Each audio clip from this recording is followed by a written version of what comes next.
Hey guys, if you're new to my channel, I am Liv with Live Life Outdoors and I garden in South Central Pennsylvania, roughly zone 6A, 6B. If you are a follower, welcome back. Today we're talking about how to have a garden that doesn't have a whole bunch of mosquitoes and like the obnoxious gnats. And I know that you can't tell in the video, but this side has a lot of that going on. So first and foremost, the obvious things, keep pots like that empty. It doesn't have any drainage holes in it, so that's collecting stagnant water when it's raining. So that's definitely an issue. The other thing is just keeping rows tidy, which you see I have not done right here. But I got this one cleaned up, and then like the compost pile on the back, that's definitely attractant with all the things growing out of it. So that needs to be taken care of. Those are two of the just typical easy things. Again, I've got the wheelbarrow here that collected rain overnight. Make sure you dump stuff like that out. But I wish you could tell the difference of just walking between the two fences here, because over on this side I hardly have any mosquitoes or the little obnoxious gnats flying around, and the reason is this green stalk right here. So this green stalk has basil, sage, it's got mint and oregano. It has dill. All of these things are items that keep the bugs away. They're natural pest repellents.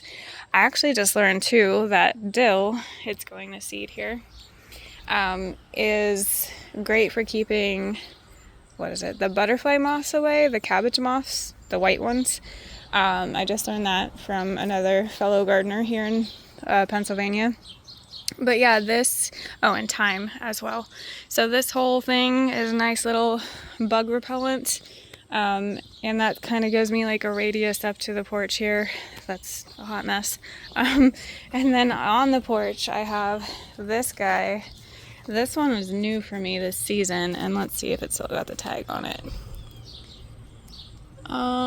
It does not, but it is a lemon eucalyptus.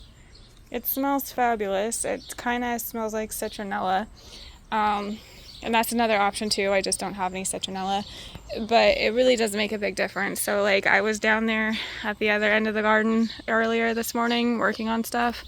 There's a bunch of mosquitoes and bugs over there. Again, part of that was because I was cleaning up and I was getting rid of this type of stuff over there.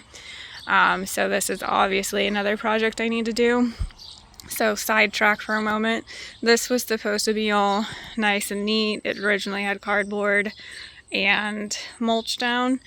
But I didn't finish what I was saying, guys. Train of thought wreck. Galvanized beds. We're gonna put galvanized beds here, and we were gonna put carrots. But this happened. And in another video, I'm going to talk about the mulch situation, and I think that's what happened. This is a different mulch that was put over here than what we have down right in the canopy area. And I think that's part of our problem. So yeah, so make sure you are dumping out any stagnant water sources. Make sure that you are taking care of any of the weeds, keeping pathways clean, and make sure that you're planting stuff that's just natural repellents.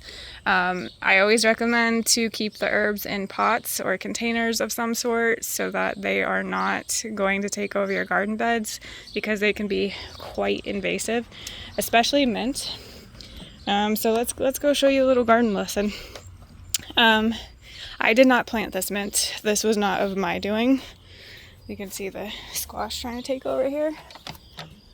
Whoever owned this property before me, they planted this. This is spearmint, which is the only mint that I hate, guys. But look, it's all over.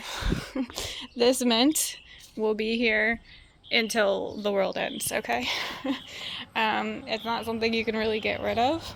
So this has kind of like become my herb throwaway patch.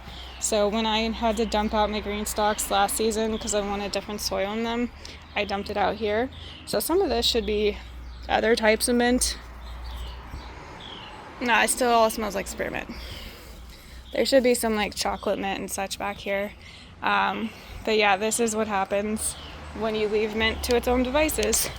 And the same is said for other herbs that just take over very quickly. So that is it for this episode, and I will see you in the next one.